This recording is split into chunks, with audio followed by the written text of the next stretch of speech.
nesse mundo antigo do empreendedorismo, ou no jeito antigo de se empreender, vamos dizer assim, não tinha muito espaço para criatividade, para olhar diferente, para inovação. E aquilo foi me frustrando, até que numa dessas empresas que eu tive, eu vendi e falei, cara, eu preciso de um tempo agora para me dar uma reciclada, para eu poder investigar outros pontos de vista em relação a empreender. E aí eu fui para os Estados Unidos, fiquei um tempo lá, com aquela curiosidade de entender como que as empresas de tecnologia trabalhavam. Google, na época Yahoo, né, empresas que estavam, na época, apresentando um novo jeito de trabalhar. E eu ficava mais curioso com isso do que com a própria tecnologia. E aí, beleza? Eu sou o Luiz Gomes, criador de conteúdo aqui na Camelo News, e este é o nosso Papo de Camelo. Você é muito bem-vinda ou muito bem-vindo ao nosso podcast. 1, 2, 3, 4.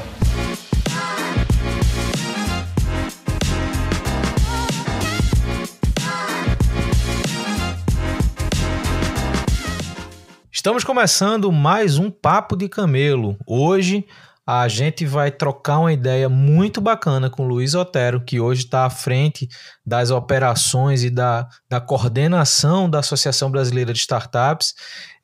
A gente se conhece há um tempo já, desde 2014, e eu acredito que essa conversa, que vai ser a edição que fecha o ano 2022 do Papo de Camelo, ela vai trazer muita informação bacana para quem está inserido no ecossistema de startups, para quem tem interesse em saber mais dos movimentos, o que é que está acontecendo e o que esperar daqui para frente. Então, hoje o nosso papo vai ser com o Luiz Otero. Luiz, muito bem-vindo na nossa conversa, e eu já devolvo para você a palavra com a pergunta que eu faço para todo mundo. Quem é Luiz e como é que você chegou até aqui? Opa, show de bola, Luiz. Um prazer estar aqui. Antes de responder sua provocação, em forma de pergunta, né? que exige uma reflexão para responder, eu queria agradecer, falar que é um prazer estar aqui. É um presente, né, das relações que a gente constrói ao longo da jornada profissional, poder viver de novo esses momentos aí com quem a gente conheceu há mais tempo, que é o caso aí do encontro que a gente teve há muito tempo atrás no CID, e desde então a gente não parou de dedicar para o ecossistema, e aqui estamos tendo a oportunidade de estar junto novamente. Bom, falar quem sou eu é sempre um desafio, porque exige autoconhecimento, né, para a gente poder responder esse tipo de pergunta, mas tem uma palavra que eu sempre uso para dizer quem eu sou, e eu não tenho nenhum constrangimento com essa palavra, que é: eu sou um empreendedor. Eu sou um empreendedor que nasceu numa família em que a mãe também era uma empreendedora, e eu fui treinado para ser empreendedor, sabe? Minha vida toda. Então, na minha casa não teve assim a opção de você ter uma carreira numa corporação, de você se preparar para esse tipo de carreira. No que se diz respeito assim ao ambiente da minha casa, né? O ambiente da minha casa é um ambiente todo preparado para você seguir uma carreira de empreendedor, observar uma oportunidade no mercado, tentar abraçar essa oportunidade. Então eu me reconheço como um empreendedor, um ser humano que busca autoconhecimento, que busca se conhecer melhor e se colocar melhor na sociedade a cada dia. E a atividade que mais me identifico é a de empreender. Eu tenho um comportamento empreendedor em tudo que eu faço. E assim, Luiz, você também me perguntou, né, como que eu cheguei aqui, né? E a jornada, ela é uma jornada, principalmente quando a gente se reconhece como empreendedor, é uma jornada que ela não é linear, né? É uma jornada cheia de idas e vindas, altos e baixos, assim como é a vida, né? Principalmente para quem é empreendedor. Então eu cheguei aqui, como eu te disse já, né? Nasci numa família em que minha mãe era uma guerreira, empreendedora, e que estimulou sempre esse pensamento empreendedor, esse comportamento, e aprendi muito com ela. O maior exemplo de empreendedorismo para mim até hoje ela empreende. E assim, o fruto de tudo na minha casa, da abundância, da prosperidade, foi fruto da atuação dela como empreendedora. E então, eu comecei a empreender muito cedo. Eu tive alguns negócios, eu ajudei minha mãe numa empresa, e eu fui construindo negócios de uma forma bem tradicional, assim, que era a forma que eu tinha acesso na época. Então eu tive fábrica, eu tive franquia da Claro para venda de plano corporativo, Então eu tive diversos negócios, mas a minha fonte de conhecimento era uma fonte do empreendedorismo tradicional, né? E eu esgotei essa fonte, fui fazendo algumas coisas deram certo, outras não, mas ali, depois de ter algumas empresas empreendendo do jeito tradicional, e aí eu chamo de jeito tradicional aquela cultura de o chefe manda, os funcionários obedecem, sabe, uma cultura mais presente ali antigamente. E aí aquilo foi me matando, porque eu sempre fui um cara muito criativo, a criatividade sempre me chamou muita atenção, e resolver as coisas de uma forma criativa era uma coisa que me dava um prazer enorme. E eu via que nesse mundo antigo do empreendedorismo, ou no jeito antigo de se empreender, vamos dizer assim, não tinha muito espaço para criatividade, para olhar diferente, para inovação. E aquilo foi me frustrando, até que numa dessas empresas que eu tive, eu vendi e falei, cara, eu preciso de um tempo agora para me dar uma reciclada, para eu poder investigar outros pontos de vista em relação a empreender. E aí eu fui para os Estados Unidos, fiquei um tempo lá, com aquela curiosidade de entender como que as empresas de tecnologia trabalhavam. Google, na época Yahoo, né, empresas que estavam, na época, apresentando um novo jeito de trabalhar. E eu ficava mais curioso com isso do que com a própria tecnologia.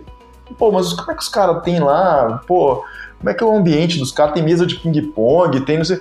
Eu não sabia o que aquilo significava, mas eu sabia que tinha algo diferente ali. Falei, não, minha empresa não tem nem espaço para uma abordagem dessa. Como é que eles estão fazendo? E aí, nessa minha ida para os Estados Unidos, eu fiquei lá 3 meses, eu encontrei diversas teorias de como fazer negócios desse novo jeito, né? Todo mundo chamando aquilo de startup, como é que a gente faz, e na época estava sendo lançado aquele livro Startup Enxuta. Foi nessa época que eu tive meu primeiro contato ali com esse mundo. E aí li muito, devorei esse livro e outros tantos, e gostei muito daquele ambiente. Estava nos Estados Unidos, então, e era um ambiente que lá pulsava muito, e me encantei pelo Design Thinking.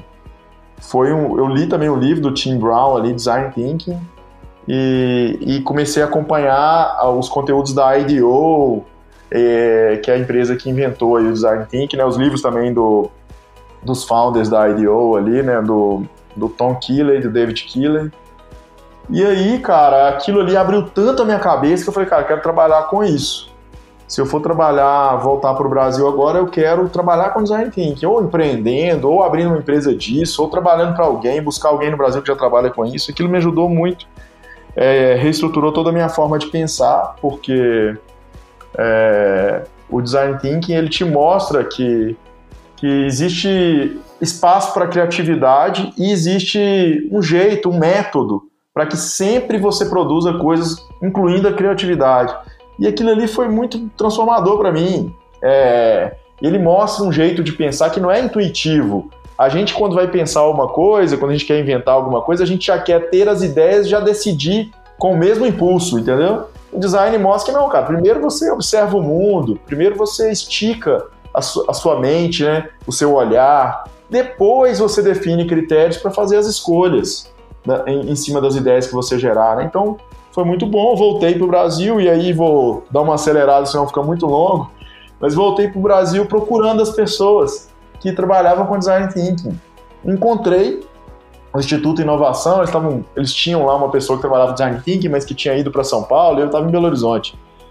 Falei, cara, pô, eu tô a fim de aprender, eu vim trabalhar aqui, como é que faz? Aí, não tem vaga, Luiz, não é assim, né? A gente não tem vaga. Eu falei assim, mas vocês têm problema aí para resolver? Eu queria uma oportunidade, eu sou bom em resolver problemas, vocês vão ver. Design Thinking fica até para uma segunda conversa, deixa eu entrar. Queria um jeito de entrar. E assim foi a porta de entrada minha. Quando eu entrei, eu imaginei que teria várias pessoas falando de Design Thinking, um monte de cliente, e na verdade eu descobri que era eu mesmo que ia ser essa pessoa, sabe? E aí foi muito legal, porque a gente fez diversos workshops, aprendi muito, tinha muito material lá já, conteúdo, método de workshop, sabe? Tudo pronto. Então foi muito interessante. E nessa empresa, Instituto Inovação, eu comecei a participar de um grupo nessa empresa, que era a parte de educação, e que hoje é o Tropos, mas na época nem chamava Tropos, né? E também foi a partir dessa squad, desse grupo, né, que eu tive a oportunidade de participar do CID, que é o programa de aceleração que surgiu aqui em Minas e que potencializava, investia nas startups com apoio do governo. Foi um marco assim na história do empreendedorismo de startup no Brasil. E nós ganhamos esse edital para ser a aceleradora do CID. Ninguém nem sabia o que era aceleradora direito, sabe? Tinha pouquíssimas experiências aqui. Então eu fui e comecei a ter um contato profundo com as startups, entender cada vez mais desse mundo. E depois do CID, tive diversas experiências, empreendi de novo, abri uma empresa só de Design Thinking no Rio de Janeiro para trabalhar com a Osklin num programa de Open Innovation, em que incluía startups que tinham viés de sustentabilidade, no ambiente também corporativo ali, conectando com a Osklin. Depois empreendi uma fábrica de placas de aço inox, um negócio da família, sabe? Que eu achei que ia ajudar muito com a minha experiência de inovação. Achei que eu ia chegar lá sabendo tudo e a fábrica ia voar, né? Mas aí encontrei com esse mundo do empreendedorismo real de novo, assim, esse empreendedorismo... Pô, uma fábrica tem máquina, estoque, setor de compras, faturamento, que são coisas duras e que tem que existir, né, para aquilo tudo funcionar. Então, na verdade, eu cheguei achando que eu sabia muito e ganhei um desafio que foi o maior, talvez um dos maiores da minha vida, de fazer essa fábrica funcionar e dar lucro e dar certo e crescer. E consegui, mas aprendi muito, principalmente ser humilde, sabe? Chegar ali devagarzinho, ouvir todo mundo. E usei muito do meu aprendizado de design, de escala de vendas, de usar o outbound numa época que ninguém usava, cara. Hoje todo dia que você abre o seu e-mail tem uma mensagenzinha ali de alguém tentando te colocar dentro de um fluxo de outbound sales, né? Mas na época era só eu e uns 4, 5 gatos pingados fazendo, então a gente nadava de braçada. E eu usando isso para uma fábrica, né? Parece engraçado até, mas foi uma escola interessante. E aí depois disso eu recebi um convite da Liga Ventures para ir para São Paulo, trabalhar na Liga Ventures com Open Innovation e grandes empresas. Na época foi Unilever, eu fui fazer o programa da Unilever e da Brinks. E foi um mundo muito, muito novo, foi um mundo de São Paulo. Eu sempre quis mudar para São Paulo, porque a gente sabe que lá a prosperidade do Brasil passa por lá, né? Então fui para lá, cara, mas era muita coisa nova, aprendendo ainda, e eu já tinha tido uma experiência nessa fábrica em que me ensinou o seguinte, cara, chega devagar, chega aprendendo, vamos devagarzinho, né? E eu cheguei bem humilde, assim, aprendendo tudo e fui muito bem recebido. E aí, depois que eu entrei no mercado de São Paulo, eu fiquei um tempo na Liga, fiz vários programas, fiz muito relacionamento, cara, conheci muita gente, foi muito legal, fiz para várias grandes empresas, Sodexo, Porto Seguro. A gente selecionava as startups, fazia reuniões para poder construir aquelas POCs, né, provas de conceito para startups, dentro das corporações, e é um aprendizado enorme, cara, porque a corporação tem uma cultura, a startup tem outra, e você fica ali no meio gerenciando isso tudo, então foi muito interessante. Mas bateu mais forte aí logo depois, né, na jornada da Liga, a vontade de empreender, e eu recebi um convite para poder empreender uma startup na área de saúde, que é a Predicta.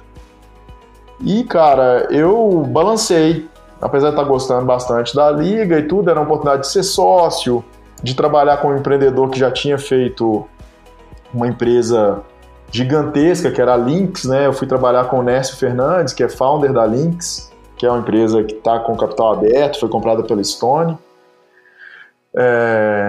Então eu falei, cara, essa é uma experiência interessante. Eu deixei de falar ali que teve um período aqui em BH, depois que eu tive a fábrica, eu cheguei a empreender na área de saúde e tentar uma experiência de Venture Builder aqui em Minas. Estou falando aqui em Minas porque nesse momento eu estou em Belo Horizonte. Hoje eu moro em São Paulo, mas hoje eu estou em Belo Horizonte. E aí, como a Predicta era da área de saúde, essa outra experiência já tinha desmistificado para mim o que era o setor de saúde um pouco, né? Trabalhar com tecnologia e saúde. Aí eu falei, pô, Predicta, a gente é uma empresa de inteligência artificial que trabalha com imagens térmicas do corpo humano para gerar novos diagnósticos para a medicina. Coisa super desafiadora, mas super instigante, né? Então, eu achei muito legal poder trabalhar, poder entender um pouco mais de inteligência artificial e saí da liga e fui para a Predicta. E aí, cara, na Predicta, a gente tava no meio da pandemia tentando desenvolver um teste de Covid digital, cara. Olha que aventura isso, hein, Luiz? Doideira, né? E como é que era isso, cara? A gente tinha uma câmera térmica, que é aquela que pega o calor do corpo humano, sabe? Fica aquelas imagens vermelha, verde, sabe? Uma câmera infravermelha.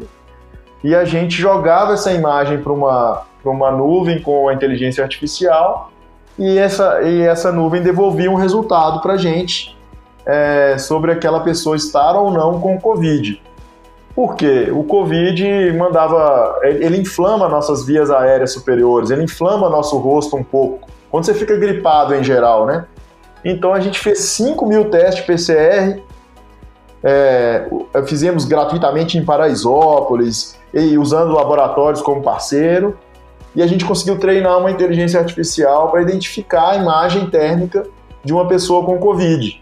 E a gente chegou numa sensibilidade de 84%. Parece coisa assim, né, bicho? Parece coisa, cara, de filme até. A gente ficou muito surpreso e a gente, quando conseguiu esse resultado, Luiz, a gente falou, cara, agora nós vamos vender para todo mundo no meio da pandemia, né? E nós vamos ajudar demais, porque não vai precisar enfiar cotonete no nariz das pessoas. A gente ficou muito empolgado. E aí a gente começou a enfrentar os problemas de estar num mercado tão sensível, né? E por isso tão regulado, que é o mercado da saúde. Aí a gente precisava para vender, cara, de Inmetro, de Anvisa, até a Anatel, cara, porque o nosso totem mandava a imagem para a nuvem, né? Você tinha que ter alguma licença ali para poder utilizar. E aí a gente não conseguiu escala para vender. A gente conseguiu colocar em locais interessantes, fizemos eventos, por exemplo, no Planalto, na casa do governador de São Paulo, a Campus Party utilizou nossos totens na entrada, mas a gente era quase que uma alegoria e não um totem que realmente auxiliava na triagem de Covid, sabe? E assim, foi a história da Predicta, e eu, após a pandemia, ou com o declínio da pandemia, agora a gente tem que desenvolver novos diagnóstico de outras doenças, né? Que tem lá tinha um roadmap assim, de doenças que eram possíveis de se criar esse tipo de exame baseado na imagem térmica, né? E aí, câncer de mama, câncer da tireoide, a gente começou a desenvolver, só que eu percebi que seria um ciclo agora muito longo, que são os ciclos das Deep Techs, né? Os ciclos são longos, você tem que ficar 10, 12 anos para poder, talvez, lá na frente sair com um produto que seja fruto de uma pesquisa e que realmente consiga todas essas licenças. Eu vi que era uma jornada muito longa num ambiente que eu tinha pouco conhecimento, o ambiente da medicina, da área da saúde, e aí recebi um convite para participar de um processo que eles estavam buscando um diretor executivo para a AB Startups. E aí, cara, foi assim que a AB Startups apareceu na minha jornada, assim que eu cheguei aqui, que foi o final da sua pergunta ou a sua segunda pergunta, né? Então eu cheguei na AB Startups dessa forma, com esse histórico de trabalhar no ecossistema, e a partir desse processo que eu acabei de contar, fiz lá o processo seletivo lá para a AB Startups e eles me selecionaram para ser o novo diretor executivo, o novo CEO da AB Startups. E eu já admirava bastante ali o Felipe Matos, a Ingrid, eu não conhecia ainda, mas depois que eu conheci a trajetória, a história também, fiquei bastante impressionado e foi bem interessante. Foi difícil, porque eu sou sócio da Predicta até hoje, né?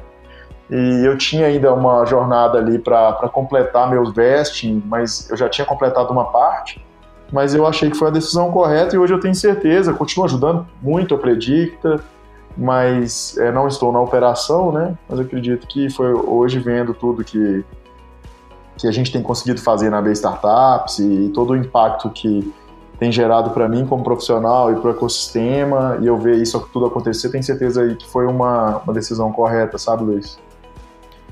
Isso é muito legal porque o teu papel hoje na ABS, vou começar do final para o começo, né?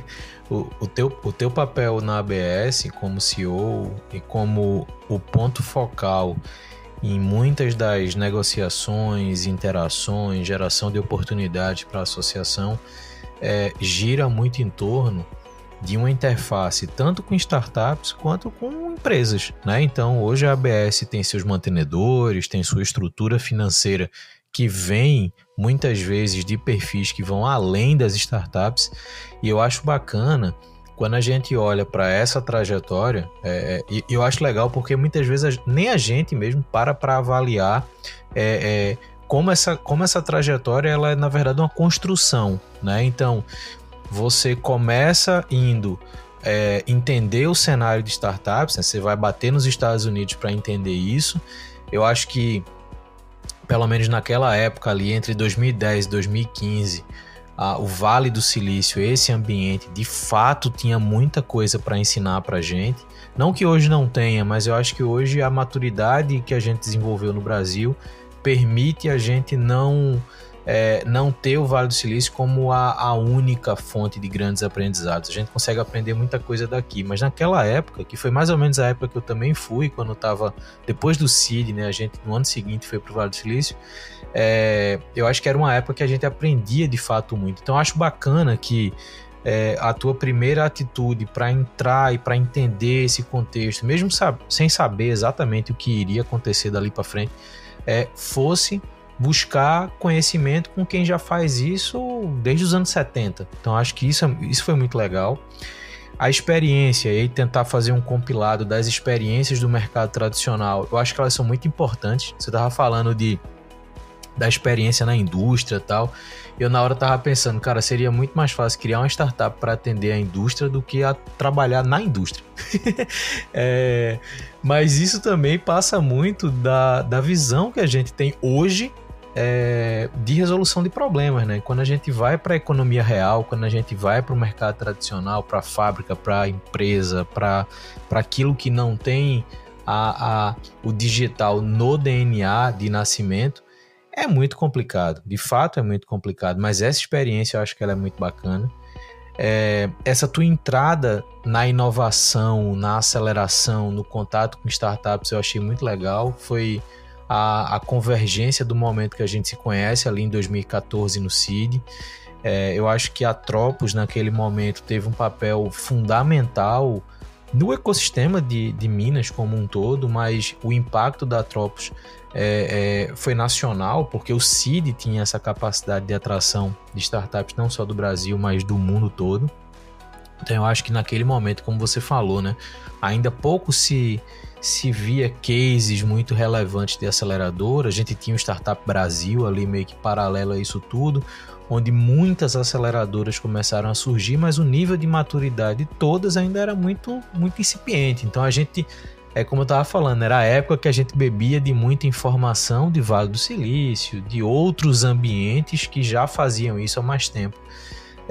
Até que a gente conseguiu de fato criar uma identidade, né? Então eu acredito que aquela primeira versão do CID, que foram 2 turmas, eu entrei na segunda, eu acho que aquela primeira versão do CID, ela criou uma identidade nova no ecossistema, que eu acho que tem reflexo até hoje, né? Então é você criar ambiente de troca de experiências, de ser um ambiente aberto, de você ter figuras de gestão ali, que a Tropos entrava para fazer essa gestão, mas ser uma gestão muito horizontal com os empreendedores e empreendedoras. Então acho que isso era muito legal. O aprendizado bilateral também era importante. Então acho que foi uma fase, e óbvio, eu estava do lado de quem estava empreendendo, né? Mas eu acredito que do lado de quem estava na coordenação do programa e na execução do programa, o volume de aprendizado também tenha sido gigante. Depois você falou de uma experiência que você teve na Liga. Eu conheci na época o Rogério, o Daniel e o Guilherme, porque a gente também foi da Abril Plug and Play na época. Por isso que eu disse que fui para o Vale do Silício, porque eu fui por conta dessa joint venture do grupo Abril, que eles trabalhavam lá com a Plug and Play no Vale. A gente estava em São Paulo trabalhando lá no prédio da Abril, quando eles saíram da Abril, e pouco tempo depois, obviamente, surge a Liga. O Daniel ainda passou um tempo na casa que a gente tinha alugado lá no Vale do Silício, para justamente fazer mais ou menos o que você fez, de conhecer mais o ecossistema, rodar um pouco mais as empresas lá, e logo depois que ele voltou para o Brasil, surgiu a Liga, né? O Rogério tinha essa ideia já meio que na gaveta ali, na manga, que é uma coisa também que a gente aprende com o tempo, a sempre ter e eu acho que você contando sua história também tinha muito isso, né? Sempre tem que ter uma carta na manga ali, né? Uma coisa para você fazer, um caminho que você pode seguir se as coisas mudarem. Então acho que isso é bacana. Obviamente a tua experiência empreendedora, talvez, e aí eu vou fazer um parêntese totalmente parcial de quem também empreendeu, mas eu acho que o momento que a gente empreende é o momento que a gente mais aprende. Mas enfim, e aí você chega na ABS, né? Você chega hoje talvez no maior órgão de convergência das discussões de ecossistema hoje que a gente tem no Brasil, né? Então, o papel da ABS veio sendo construído ao longo do tempo, várias gestões, várias direções, várias presidências. Eu acho que com o passar do tempo e, obviamente, com o ecossistema amadurecendo, a ABS veio ganhando uma relevância e um impacto muito maior. E ter você hoje na direção, no cargo de CEO, olhando para essa trajetória, eu acredito que a ABS de fato esteja sendo coordenada e dirigida por alguém que entende do ecossistema, entende do mecanismo e das demandas que as empreendedoras e os empreendedores têm. Mas eu acho que nada mais justo do que você para falar hoje na tua posição, na estrutura que a ABS tem, nas coisas que a ABS faz. A gente acabou de ter recente uma edição do Case. Talvez não, eu tava pensando esses dias, essa foi a única edição do Case que eu não consegui ir.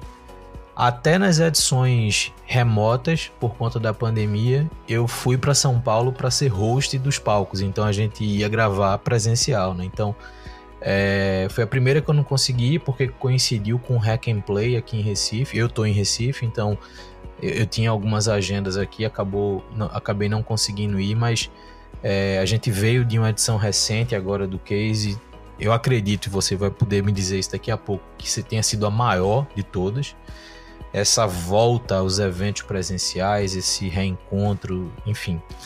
E aí, o que eu queria que você falasse um pouquinho mais é, hoje, qual o papel da ABS, o que é que o ecossistema de startups como um todo pode esperar da ABS e o que é que a ABS espera dessa estrutura que se criou de startups, corporações, o próprio governo, que a gente sabe que tem ali uma intermediação que não é só privada, mas muitas vezes uma interação pública. Qual é o papel da ABS hoje?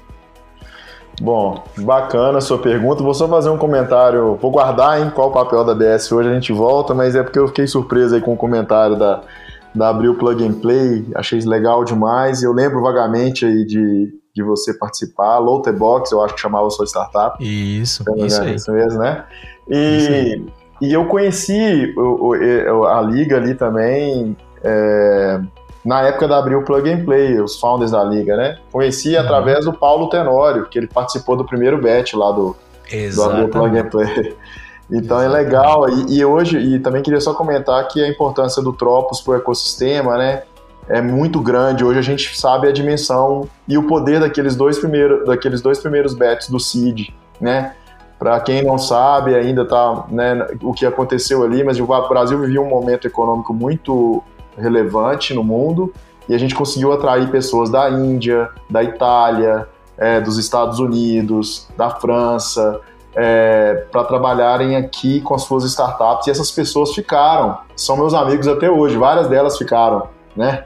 Então eu acho que é uma aula de como se deve fazer um programa para startups que queira reposicionar o Brasil enquanto potência em startups e tecnologia, né? Eu acho que o Seed foi isso, uma relevância enorme. Mas, dito isso, cara, eu vou responder sua pergunta.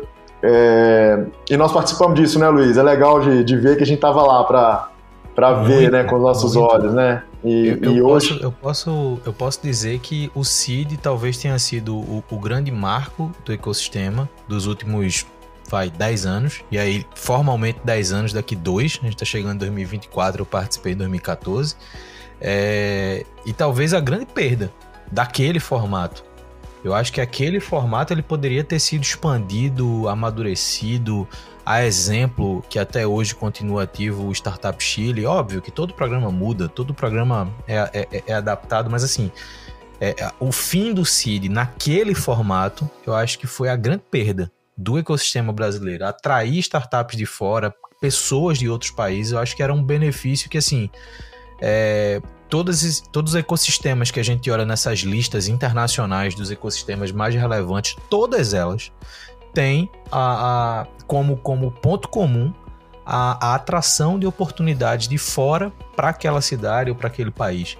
E eu acho que o CID fez isso, conseguiu mostrar que isso é possível, mas infelizmente, e aí a gente podia ir para um outro lado dessa conversa, mas infelizmente esse é o tipo de coisa que no Brasil, para se tornar um programa de Estado, é muito difícil. É muito difícil. É muito, muito boa a observação, porque o CID continua até hoje, mas a ótica que ele foi criada era uma ótica de longo prazo, de reposicionar o Brasil como potência em tecnologia e startups. E a lógica que existe hoje é uma lógica de fazer negócio com o governo, é quase como se o governo fosse a grande empresa e a gente estivesse fazendo um programa de Open Innovation igual os programas da Liga, com grandes empresas, né? Então, para mudar a visão internacional do Brasil e reposicionar o Brasil como uma potência nesse mercado, a gente precisa de programas como o CID. Ele é uma aula disso e a experiência nossa existe aqui, né? É só buscar quem consegue fazer e eu acredito muito. Mas legal demais você ter esse olhar e a gente poder falar disso aqui. E aí, partindo para a sua pergunta, Luiz, qual que é o papel, né, da AB Startups? A AB Startups, a gente fez recentemente diversas discussões para a gente traçar visão, objetivos e etc, né? O nosso ecossistema evoluiu muito, né? E a AB Startups, ela é uma história longa, muita gente trabalhou na AB Startups para chegar ao que ela é hoje, né? E teve diversos momentos do ecossistema. Mas uma coisa nunca deixou de acontecer, que a gente identifica como propósito da AB Startups, que é gerar prosperidade a partir das startups. O que isso significa? Significa que a gente quer gerar prosperidade para as startups e a partir delas. Né? Esse é o propósito da AB Startups. E como que ela faz isso? Ela ajuda no nascimento, crescimento e escala, evolução das startups e dos ecossistemas que apoiam as startups, né? Aqui no Brasil. Hoje isso está até extrapolando um pouco para a América Latina, por quê? Porque a gente, como o mercado muda, igual a gente conversou, né? Ele passa por diversos momentos.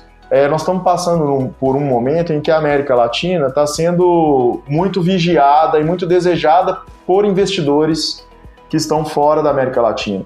E eles precisam de uma organização dos dados que contemple toda essa imensidão que é a América Latina, né? Então eles precisam de entender não só o Brasil, mas entender o contexto inteiro. E aí a gente pode até destacar o Brasil do contexto, mas a gente está sendo pressionado para ter uma postura latam na AB Startups também. Então, o papel da AB Startups é gerar prosperidade a partir das startups, desenvolvendo startups e ecossistemas que apoiam startups. Como que a gente faz isso? A gente faz isso orquestrando as relações que existem no ecossistema. A gente apoia que as startups tenham acesso ao mercado, trazendo para próximo delas as corporações, apoia que startups tenham acesso a investimento, trazendo para próximo delas os investidores, e assim vai, com todos os stakeholders, né? Apoia no P&D delas, trazendo universidades, e orquestrando essas relações, com diversas coisas bem práticas. Como que a gente faz isso? A gente gera dados, fazendo mapeamentos e pesquisa, a gente gera eventos de grande porte, como é o Case, e também de pequenos portes, de pequeno porte, Brasil afora, como é o Startup On, por exemplo, que acontece no Brasil inteiro. A gente está no Brasil inteiro, Luiz, em regiões que ninguém vai, né, em cidades que ninguém vai, fazendo com que realmente a potência do Brasil inteiro seja explorada e que a gente possa apoiar comunidades emergentes Brasil inteiro, porque hoje a gente sabe que existe uma concentração muito grande da prosperidade desse mercado no Sudeste, no Sul também. Então esse é o papel da BI Startups, sempre com o farol de gerar prosperidade a partir das startups e adaptando ao contexto do que o mercado está enxergando como prioridade e caminho para que a gente consiga fazer com que a gente tenha de fato prosperidade para todos nesse mercado no Brasil. Isso é muito legal, porque à medida que você foi falando, eu também fui lembrando dessa trajetória da ABS, né? O que a ABS era quando surgiu ali mais ou menos 2012, 2013. Na época ainda muito focado no ecossistema de São Paulo, que era o que de fato conhecia a ABS e se envolvia nas coisas que a ABS fazia, para essa expansão territorial. E talvez a primeira referência que vem na minha cabeça, não sei se você lembra disso, mas era na época também ali entre 2013 e 2016, eu acho que era um período mais forte do Startup América. O Startup América era uma ação sem fins lucrativos também, era financiado principalmente por aquela Kaufman Foundation e tinha como objetivo mapear o ecossistema de startups nos Estados Unidos como um todo, né? E eu achava bacana isso porque a gente olha para os Estados Unidos, naquela época a gente falava obviamente Vale do Silício, a gente falava em alguns casos Nova York, Seattle se falava alguma coisa, Texas se falava alguma coisa por conta do SXSW, mas no final das contas a gente não sabia, por exemplo, quais eram as startups que estavam em Chicago, quais eram as startups que estavam no Kansas. A gente não tinha noção do que estava acontecendo no país como um todo, e o Startup América ele veio para dar essa cara, né? Para mostrar, tipo, olha o que está acontecendo no movimento de startups nos Estados Unidos, no país como um todo. E essa evolução que a ABS tem nos últimos anos e essa conexão literalmente real e direta e presencial com todos os estados, eu acho que vem para mostrar que a gente consegue fazer isso a nível Brasil. A gente olha, por exemplo, puxando aí a premiação do Awards que tem no Case, o quanto de coisa aparece do país inteiro, seja de comunidade, seja de startup. A gente teve pouco tempo também atrás aquele 100 Open Startups que lista 100 startups, até mais, porque eles dividem por mercados e acabam trazendo mais, mas startups de vários mercados que a gente tem no Brasil. E o ponto que me chamou a atenção é a quantidade de representantes em diferentes estados que a gente tem. Então o Brasil, por mais que você colocou muito bem, São Paulo é o ponto de atração, né? Até um outro contemporâneo nosso do CID, André Barrense, que hoje está no Google, ele comenta, não sei se comenta hoje, mas comentava um tempo atrás, São Paulo é que nem a morte, chega para todo mundo, né? Mas não do jeito negativo. Eu acho que de fato São Paulo é um ponto de passagem para quem está inserido nessa economia digital que de fato é importante e em alguns casos necessário. Mas a gente vê que o Brasil se tornou de fato um país formador de negócios digitais. Seja você em São Paulo, em Florianópolis, que também tem sua relevância, em BH, que sempre vai ter a sua relevância, em Recife, que traz toda essa questão histórica de ter começado esse ambiente digital há um tempo atrás e ter estabelecido relações bem maduras que vêm até hoje. Mas quando você olha para o Acre, quando você olha para o Maranhão, quando você olha para o Mato Grosso, você vê os estados com suas comunidades, com as suas startups e parte fundamental desse movimento foi impulsionado e foi literalmente executado pela ABS. Então acho que esse é um ganho, né? A gente estava falando do ganho do CID que a gente teve. Eu acho que talvez o maior ganho que a gente tem na ABS é essa democratização ao acesso ao desenvolvimento de negócios digitais que vem sendo impulsionado pela ABS. Isso é muito massa, cara. E isso para mim, se isso aqui fosse uma conversa presencial, eu ia bater palma de pé, velho, porque de fato é o elemento chave do que a gente vê hoje na ABS. Hoje eu não estou na figura mais empreendedora, né? Não estou mais à frente de uma startup, eu estou à frente do que a gente chama no ecossistema de feeders, né? de estruturas de suporte, ocupando um cargo corporativo que ajuda startups, que investe, que acompanha. Então eu mudei o lado da mesa, mas eu continuo conectado e continuo observando esses movimentos, essas ações, e a ABS sempre é um elemento chave. Então, se eventualmente, se você está ouvindo a gente agora e por acaso você nunca ouviu falar na ABS, ou só ouviu falar e nunca procurou nada sobre, eu vou deixar aqui na descrição desse episódio links para você conhecer a ABS, para você conhecer o Startup Base, que é essa base de startups que eu acho que tem um portfólio muito bacana, e se você tem startup, tem que estar no Startup Base. Enfim, eu acho que isso é importante. Mas, Luiz, essa nossa conversa, ela vai ser o último papo de camelo de 2022. E isso, para mim, tem um significado muito importante, né? Foi um ano que eu consegui também amadurecer um pouquinho esse projeto, trazer um pouquinho mais desse novo canal de conteúdo. Eu gosto muito de escrever, então por isso que o Papo de Camelo também está associado à newsletter, a Camelo. Mas chegar no final de 2022 com a quantidade de conversas que eu tive e com a quantidade de conversas que eu já tenho programada para ter no ano que vem, isso é muito bacana. Mas eu queria aproveitar a tua presença aqui e, obviamente, a tua posição na ABS para perguntar, cara, na tua percepção, naquilo que vocês observam na ABS, naquilo que vocês discutem, interna ou externamente, o que a gente pode esperar desse ecossistema de startups aí nos próximos anos, né? O Brasil tem suas características, vantagens, desvantagens, mas o que é que, na visão de vocês, a gente pode esperar disso tudo a partir do ano que vem? Show de bola, Luiz. Bom, sempre que a gente vai fazer um exercício de futuro, a gente corre um risco, né? Mas vou passar a minha percepção, já partindo das coisas que a gente tem controle aqui na AB Startups, né? Posso dizer algumas coisas que vão acontecer ano que vem, por exemplo, né? Esse ano a gente fez um case que foi o maior case já feito, né? Foi a volta dos eventos presenciais, um case que aconteceu de uma forma muito profissional, que é um marco na história da AB Startups, graças a todos os outros que vieram antes de mim e todas as outras pessoas que construíram os outros degraus para a gente chegar nesse degrau tão alto que é ter feito um evento desse.